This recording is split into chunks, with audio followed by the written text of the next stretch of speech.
ॐ भूर्भुवः स्वः तत्सवितुर्वरेण्यं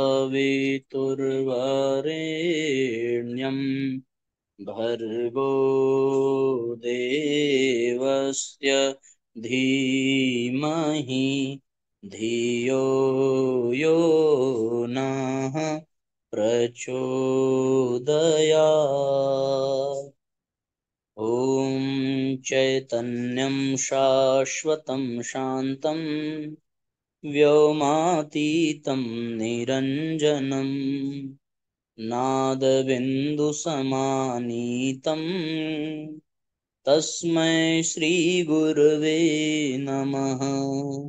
ॐ सद्गुरुचरण कमलेभ्यो नमः। वन्दे भगवतीं देवीं श्रीरामं च जगद्गुरुं पादपद्मे तयोः श्रित्वा प्रणमामि मुहुर्मुहुः।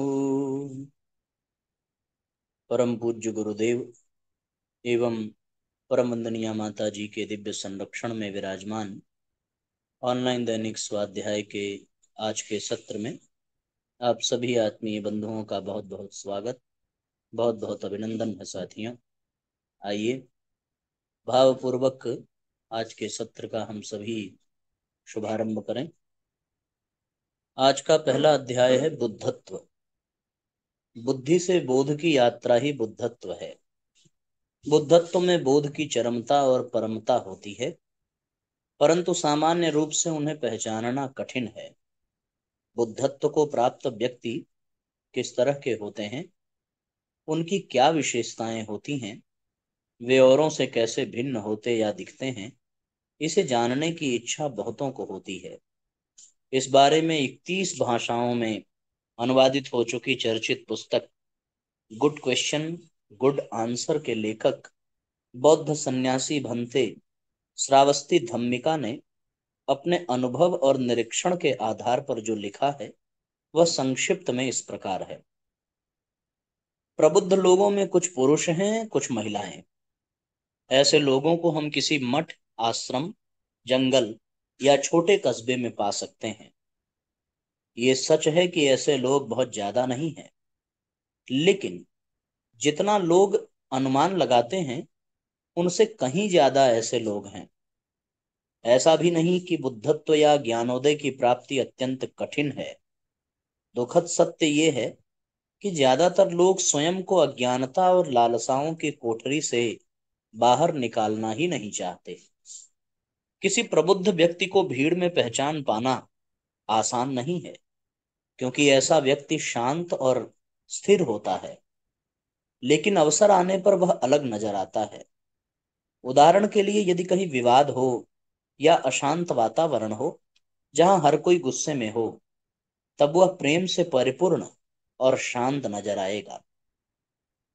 उसके चेहरे पर शांति और संयम के भाव होंगे।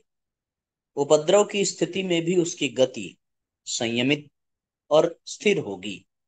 ऐसा नहीं कि वह अलग दिखने का कोई प्रयास कर रहा है, बल्कि ऐसा इसलिए है क्योंकि वह आकांक्षाओं से मुक्त है, जिसने उसे पूर्णतः आत्मस्थ बना दिया है। हालांकि आश्चर्यजनक रूप से उसे कोई अन्य विचलित नहीं कर सकता। उसकी शांत स्थिति ही दूसरों में हलचल पैदा करती है। उसके सौम्य और संतुलित शब्द लोगों को प्रतिकूल परिस्थिति में प्रभावित कर एकजुट कर देते हैं। भ्रमित, चिंतित और डरे हुए लोग उससे बात करने के बाद अच्छा महसूस करते हैं। ऐसे व्यक्ति के हृदय में विद्यमान करुणा के भाव का बोध वन्य जीवों को भी हो जाता है, और वे उससे किसी प्रकार से भयभीत नहीं होते। चाहे वह स्थान गांव, जंगल, पहाड़, घाटी हो, वह सिर्फ इसलिए खूबसूरत हो जाता है क्योंकि वो वहां रह रहा है। ऐसा व्यक्ति हमेशा अपना मत प्रकट नहीं करता, वह तर्क नहीं करता और न ही किसी दृष्टिकोण का बचाव करता है। सच तो ये है कि उसका कोई दृष्टिकोण ही नहीं होता।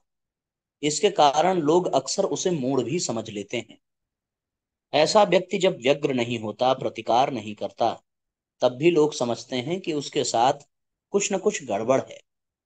वह मौन प्रतीत होता है क्योंकि वह शांत रहना पसंद करता है।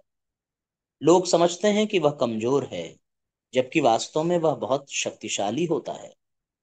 उसका चेहरा हमेशा देदीप्यमान और सौम्य रहता है, क्योंकि वो कभी चिंता नहीं करता कि कल क्या हुआ और कल क्या हो सकता है।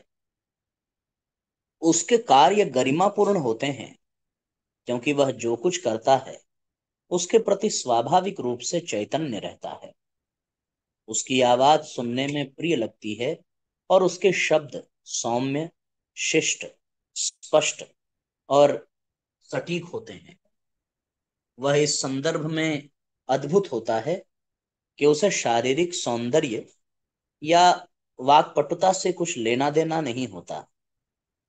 उसका सारा सौंदर्य आंतरिक अच्छाई से आता है। उसका कोई घर हो सकता है, लेकिन यदि कल उसमें आग लग गई और पूरी तरह नष्ट हो गया, तो वह कहीं अन्यत्र चला जाएगा और पहले जैसी सहजता से ही वहां रहने लगेगा। वह कहीं भी सरलता से रह सकता है। जो कुछ उसके पास है या उसे मिलता है, चाहे वह कितना भी हो, उसे वह पर्याप्त लगता है। उसमें वह संतुष्ट रहता है। ये सच है कि हर किसी की तरह वह भी जीवन की मूलभूत जरूरतें ढूंढता है, लेकिन वह उतना ही ग्रहण करता है जितनी उसकी जरूरत होती है। उसकी जरूरतें भी बहुत कम होती हैं। उसका जीवन शांत, निर्मल और सरल होता है, और जो कुछ वह पाता है उससे वह संतुष्ट रहता है। उसका असली पोषण आनंद होता है। सत्य उसका वास्तविक पेय होता है। उसका वास्तविक घर आत्म जागरण होता है। सामान्य लोगों का जीवन जहां बरसाती नदी की तरह कोलाहल पूर्ण होता है, तो वहीं प्रबुद्ध व्यक्ति समुद्र की गहराई जैसा शांत होता है। वह शांति पसंद करता है और शांति की प्रशंसा करता है। ऐसा नहीं है कि वह कभी अपना मुंह नहीं खोलता। वह उन्हीं के साथ अध्यात्म या धर्म की बात करता है जो इसमें दिलचस्पी रखते हैं। हालांकि वो कभी उपदेश नहीं देता और न कभी तर्क वितर्क या वाद विवाद में हिस्सा लेता है, क्योंकि जितना वह वास्तव में जानता है उसके परे की बात वह नहीं करता। जो कुछ वह कहता है वह प्रामाणिकता से परिपूर्ण होता है, जिसके सामने विशेषज्ञ भी नहीं ठहरते। प्रबुद्ध व्यक्ति का मन मस्तिष्क विचारों से भरा नहीं होता, न ही वह निष्क्रिय होता है। जब जरूरत होती है वह विचार करता है। जब जरूरत नहीं होती तब मन को वह निर्विचार रखता है। ऐसे व्यक्ति के लिए विचार उपकरण की तरह हैं, न कि समस्या की भांति। यद्यपि उसकी भी स्मृतियां होती हैं, भावनाएं होती हैं, लेकिन वह उनसे विचलित नहीं होता। उसके लिए ये सब माया के आवरण होते हैं। वह विचारों को उठते और गुजरते हुए देखता है। उसका मन साफ आकाश की तरह होता है। उसमें बादल आते जाते हैं, लेकिन वो हमेशा अपरिवर्तित रहता है। हालांकि प्रबुद्ध व्यक्ति हर प्रकार से पवित्र होता है, लेकिन वो स्वयं को न तो किसी से श्रेष्ठ समझता है, न ही तुच्छ।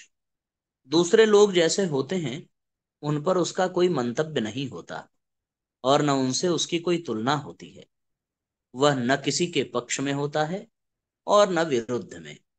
ऐसा व्यक्ति चीजों को अच्छे और बुरे, पवित्र और अपवित्र, सफल और असफल आदि के परिप्रेक्ष्य में नहीं देखता, क्योंकि वह इनसे ऊपर उठ चुका होता है। वह द्वैत की दुनिया को समझकर उससे पार जा चुका होता है। वह संसार और निर्माण के विचार से भी पार जा चुका होता है। हर चीज के पार होने से वह चीज से मुक्त होता है। न कोई आकांक्षा, न कोई भय, न कोई चिंता, न कोई अवधारणा उसे आक्रांत करते हैं। कुछ समय पहले तक प्रबुद्ध व्यक्ति को भी दूसरों की तरह भ्रमित, दुखी समझा जाता था। तब ऐसा परिवर्तन कैसे आया? ऐसा इसलिए क्योंकि उसने अपने तमाम दुखों को अपने से बाहर देखना छोड़ भीतर देखना शुरू कर दिया। उसने समझा कि जिन चीजों, शरीर, भावनाओं, विचार, समस्याओं, धारणाओं से वह स्वयं की पहचान करता है, वे सब उसकी नहीं है। उसने उन्हें छोड़ दिया होता है। जिन भ्रामक चीजों को वह वास्तविक समझ रहा था, उसकी पहचान उसने कर ली और अब वह हर क्षण आनंद में है। ऐसे प्रबुद्ध व्यक्ति को किसी श्रेणी में वर्गीकृत करना कठिन है। इसलिए लोग उसे संत, अरिहंत, योगी इत्यादि कहते हैं। लेकिन वह इन उपाधियों पर हंसता है, क्योंकि वह स्वयं को कुछ भी नहीं समझता मानता है। क्योंकि वह अपना कार्य पूर्ण कर चुका है और उसके पास करने के लिए और कुछ नहीं है, इसलिए प्रबुद्ध व्यक्ति ज्यादातर समय शांत चित्त होकर अपने काम में लीन रहता है। इसी तरह वह तब तक अपना जीवन जीता है जब तक कि अंततः मृत्यु उसका आलिंगन न कर ले। बिना किसी भय और पश्चाताप के वह मृत्यु का स्वागत करता है। मृत्यु के बाद प्रबुद्ध व्यक्ति का क्या होता है, इस पर विद्वान सदियों से बहस करते आए हैं। सच तो ये है, जिस तरह आकाश में मुक्त उड़ते पंछी के पद चिन्हों को कोई नहीं जान सकता, उसी तरह प्रबुद्ध व्यक्ति मृत्यु के बाद कहाँ जाता है कोई जान नहीं सकता। जीवन की तरह मृत्यु में भी पद चिन्ह विहीन प्रबुद्ध व्यक्ति अपना कोई निशान नहीं छोड़ता। वह जैसा निर्लेप होकर आता है, उसी तरह निर्दोष होकर चला जाता है। उसके सब अपने हैं और कोई भी अपना नहीं है, क्योंकि वह सदा आत्मस्थ है। साथियों, अद्भुत अध्याय है ये। इसे तो मन करता है कि बार बार सुना जाए, बार बार पढ़ा जाए, बार बार अनुभव किया जाए। जितनी बार पढ़ा जाए, जितनी बार सुना जाए, उतनी बार यह भी सोचा जाए कि हम ऐसे बन पाएंगे कि नहीं, हम ऐसा अनुभव कर पाएंगे कि नहीं। गजब हो जाएगा अगर हमारा अभ्यास इस तरह का हो, ऐसे प्रबुद्ध व्यक्ति बनने का। संत प्रवर कह रहे थे, एक मुर्गा व कबूतर उनके पास अपनी अपनी व्यथा लेकर पहुंचे। पहले मुर्गे ने अपनी व्यथा व्यक्त की। वह बोला, महाराज, भगवान ने हमारे साथ अन्याय किया। मुझे इतना बदसूरत बनाया है, इसलिए लोग मुझे खाने के पीछे पड़े रहते हैं। कबूतर बोला, महाराज, मुझे भी भगवान ने बहुत सी सुविधाएं नहीं दी हैं। मोर तोते को इतना सुंदर बनाया, उन्हें लोग स्वयं भोजन कराते हैं, जबकि मुझे इसके लिए भाग दौड़ करनी पड़ती है। संत मुर्गे से बोले, पुत्र, तुम्हें भगवान ने बदसूरत नहीं बनाया, बल्कि इतनी सुंदर कलगी लगा कर दी है, इसीलिए तुम्हें ताम्रचूर्ण कहा जाता है। फिर वे कबूतर की ओर देखते हुए बोले, पुत्र, तुम्हें विधाता ने पंख दिए हैं, तुम चाहो तो अनंत आकाश में भ्रमण कर सकते हो। परंतु यदि तुम एक ही स्थान पर रुके रहो, तो जीवन में विकास की संभावनाओं को अंगीकार कैसे कर सकोगे। दोनों की समझ में अपनी भूलें आ गईं। साथियों, हमारे जीवन के लिए और आत्म कल्याण के लिए जिन चीजों की आवश्यकता है, उसे भगवान से मांगना नहीं पड़ता। भगवान उसको देते हैं और उसी में हम हमें अपने जीवन की यात्रा को ठीक ठीक तरीके से चलाना पड़ता है। जैसे जैसे हमारी पात्रता बढ़ती है, वैसे वैसे हमारा ये जीवन सुख और समृद्धि से भरता जाता है। बुद्धिमान जीव जंतुओं का रोचक संसार, ये अगला अध्याय है। मनुष्य स्वयं को बुद्धिमान प्राणी मानता है और दूसरे जीव जंतुओं को हेय दृष्टि से देखता है। लेकिन परमपिता परमेश्वर के लिए अपने सभी संतानें प्यारी हैं और सभी को उसने कुछ विशेषताओं के साथ भेजा है, जिनकी बुद्धिमत्ता, होशियारी, कौशल व समझदारी देखकर चकित होना पड़ता है। प्रस्तुत है कुछ ऐसे ही उदाहरण जिनसे इंसान बहुत कुछ सीख सकता है। चिंपांजी इंसान जैसा दिखने वाले सबसे बुद्धिमान प्राणियों में से एक है। इसका डीएनए 98.5% मनुष्य के समान पाया गया है। मुख्य रूप से चिंपांजी मध्य अफ्रीका के उष्णकटिबंधीय वर्षावन क्षेत्र में पाए जाते हैं। चिंपांजी के मस्तिष्क की संरचना मानवीय मस्तिष्क के समान होती है। अतः चिंपांजी जिज्ञासु प्रकृति का जीव है तथा यह अवलोकन एवं अनुकरण से सीखता है। इसके मस्तिष्क में दीर्घकालीन स्मृतियां होती हैं और ये बाएं या दाएं हाथ से काम कर सकता है। सन 2014 की नेचर जर्नल में प्रकाशित शोध के अनुसार मस्तिष्क और स्मृति खेलों में चिंपांजी वास्तव में मनुष्यों से बेहतर प्रदर्शन करते हैं। वे सांकेतिक भाषा साइन लैंग्वेज के माध्यम से सीखने व संवाद करने में अच्छे होते हैं। शोधकर्ताओं ने चिंपांजी को सांकेतिक भाषा का उपयोग करना भी सिखाया है। वाशो संकेत सीखने वाली पहली गैर मानव प्राइमेट रही है जिसने 2007 में मृत्यु से पहले 350 संकेत सीखे थे। मालूम हो कि चिंपांजी ही एक ऐसा प्राणी है जो मुस्कुराता है। ये डंडियों के सहारे दीमकों के शिकार करता है, कठोर छिलके वाले फलों मेवों को पत्थरों से तोड़ते हैं, शिकार के लिए भालों का भी उपयोग करते हैं। समस्याओं का समाधान व नकल करने में ये अव्वल हैं। साथ ही इनके सूंघने व समझने की क्षमता गजब की होती है। पशुओं में चिंपांजी के अतिरिक्त हाथी और कुत्ता भी बुद्धिमान होते हैं। हाथी बुद्धिमत्ता का प्रतीक माना जाता है और अपनी स्मरण शक्ति तथा बुद्धिमानी और समस्या समाधान कौशल के लिए यह प्रसिद्ध है। इसकी बुद्धिमानी डॉल्फिन तथा वन मानुषों के बराबर मानी जाती है। इन्हें टहनियों को तोड़कर मच्छर व मक्खियों को भगाने से लेकर स्वयं को खुजलाते देखा गया है। अपनी स्मरण शक्ति के बल पर ही ये जल स्रोतों को तथा बिछड़े परिजनों को याद रखते हैं। हाथियों का अपने मृतकों का शोक मनाने का ढंग बहुत कुछ इंसानों जैसा होता है। कुत्ता भी सबसे बुद्धिमान जंतुओं में आता है, जिसे मनुष्य का सबसे अच्छा मित्र माना जाता है। कुत्ते में मानवीय भावों को समझने की अद्भुत क्षमता होती है। यदि प्रशिक्षण दिया जाए तो वह बुद्धिमत्ता में शीर्षस्थ है। इसके सूंघने और समझने की क्षमता गजब की होती है।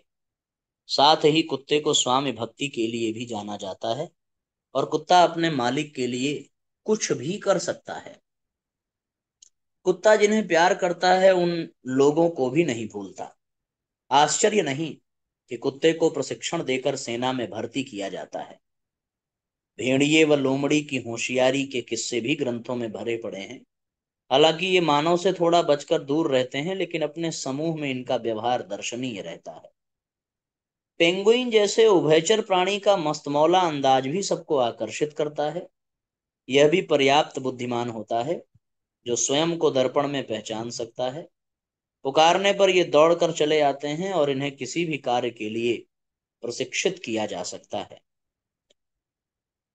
चींटी जैसा दिखने में नन्हा सा प्राणी भी बुद्धिमत्ता में बहुत आगे है।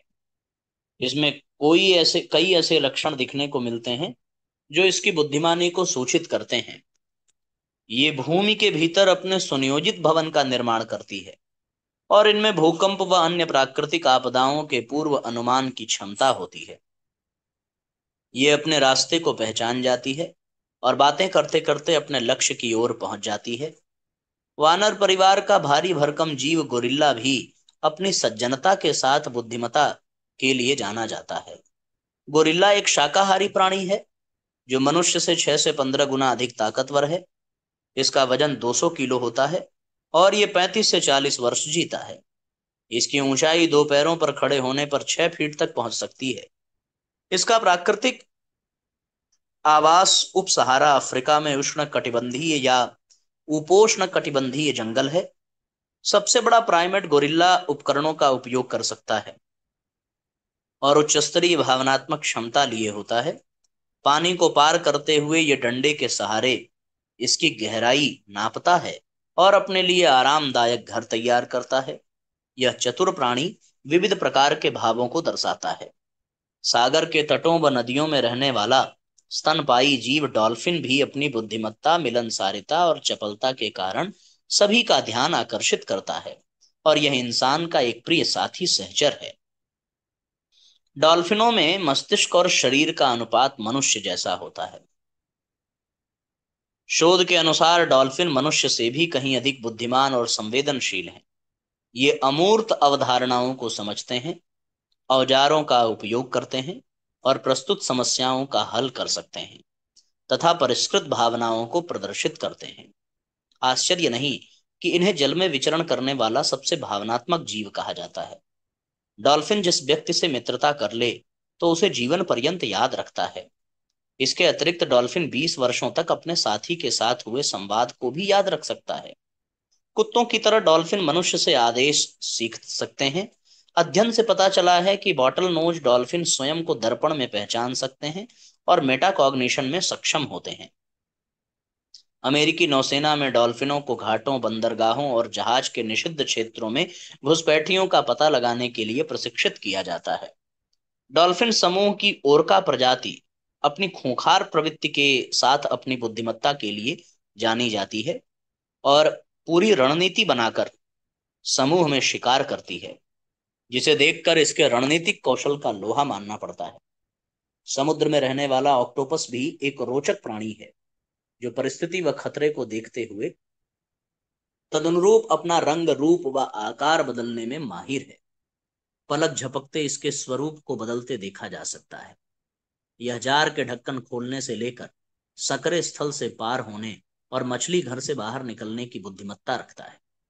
इनका स्नायविक संस्थान उच्च स्तरीय रूप में विकसित होता है, जो इन्हें नई चुनौतियों के अनुरूप ढालने की क्षमता देता है। पक्षियों में कौवा भी अपनी होशियारी व चतुराई के लिए जाना जाता है। कौवा जितना जागरूक होता है, वो अपने आसपास के परिवेश की सही गणना कर सकता है। किसी भी समस्या को कौवे पल भर में दूर कर लेते हैं। वो किसी भी औजार को अपने लिए मनुष्य की तुलना में काफी बेहतरी से प्रयोग कर सकता है। इनका संवाद विस्तृत बोलियों में होता है और ये एक दूसरे के साथ खेल भी खेलते हैं। इनकी सामाजिक बुद्धिमत्ता उच्च स्तरीय होती है और ये मानवीय चेहरे को पहचानने व याद रखने में सक्षम होते हैं। तोते को सदैव से ही मनुष्य की नकल करने के लिए जाना जाता रहा है। इसको कुछ ही दिनों में मनुष्य की भाषा सिखाई जा सकती है, जबकि प्राचीन काल में बाज और कबूतरों से संदेश को एक स्थान से दूसरे स्थान तक पहुंचाने का काम लिया जाता है। फिलीपींस में पाया जाने वाला बोया पक्षी अपने घोंसले के चारों ओर प्रकाश के लिए जुगनुओं को भरकर लटका देता है, जो कार्य कोई बुद्धिमान पक्षी ही कर सकता है। सूअर को देखकर इसके मंदबुद्धि व गंदगी पसंद प्राणी होने का एहसास होता है, लेकिन इसका मस्तिष्क बुद्धि संपन्न होता है। यह एक सर्वाहारी जीव है। बचपन से कई तरह की समस्याओं से निपटने के कारण यह स्वयं को बचाने की 50 से अधिक तकनीकें जानता है। सूअर जहां रहते हैं वहां वे अपने घर का रास्ता कभी नहीं भूलते। ये भावनाओं को समझते हैं और सहानुभूति प्रदर्शित करते हैं। वे इंसानी बच्चों की तरह बुद्धिमान होते हैं और 3 वर्ष जितने बड़े बच्चे के समान बुद्धि रखते हैं। बिल्ली पालतू जानवरों में प्रमुख स्थान रखती है। उसकी सूंघने और सुनने की शक्ति प्रखर होती है और ये कम रोशनी में, जहां तक कि रात में भी देखी जा सकती है, देख सकती है। इसके प्रति संवेग आश्चर्यचकित करने वाले हैं। आश्चर्य नहीं कि इसी आधार पर बिल्ली सांप के दंश तक से बखूबी अपना बचाव कर लेती है। यह आवश्यकताओं को अपना वाणी और दैहिक भाषा से व्यक्त करती है और कठिन समस्याओं का हल निकालने में सक्षम होती है। गिलहरी जैसा नन्हा सा जीव भी अपनी चतुराई, स्फूर्ति व समझ के लिए माना जाता है। यह सर्दी के लिए अपना आहार संचित करने में माहिर है। आहार संग्रह में यह बड़ी ही चतुराई से काम लेती है। यह एक जगह पर सामान छिपाने का नाटक करती है और वास्तव में उस सामान को दूसरी जगह छिपाती है। अपने शत्रुओं को बेवकूफ बनाने का इसका अपना तरीका होता है, जो इसकी चतुराई को दर्शाता है। इस तरह ये कुछ जीव जंतुओं की बुद्धिमानी से भरे संसार की एक झलक है, जिसका विस्तार अनंत है। यह सोचने पर मजबूर करता है कि ईश्वर ने सभी प्राणियों को अपने जीवन निर्वाह व संरक्षण के लिए कुछ विशिष्ट क्षमताएं दे रखी हैं और वे इंसान से किसी भी रूप में वास्तव में कम नहीं है। तो साथियों, जानवरों का संसार कितना गजब का है। मनुष्यों का भी अपना संसार है। हम मानवीय गौरव गरिमा के अनुसार जीवन जिए, क्योंकि जानवर तो अपने अनुशासन में अपनी गरिमा के अनुसार ही जीवन जीते हैं।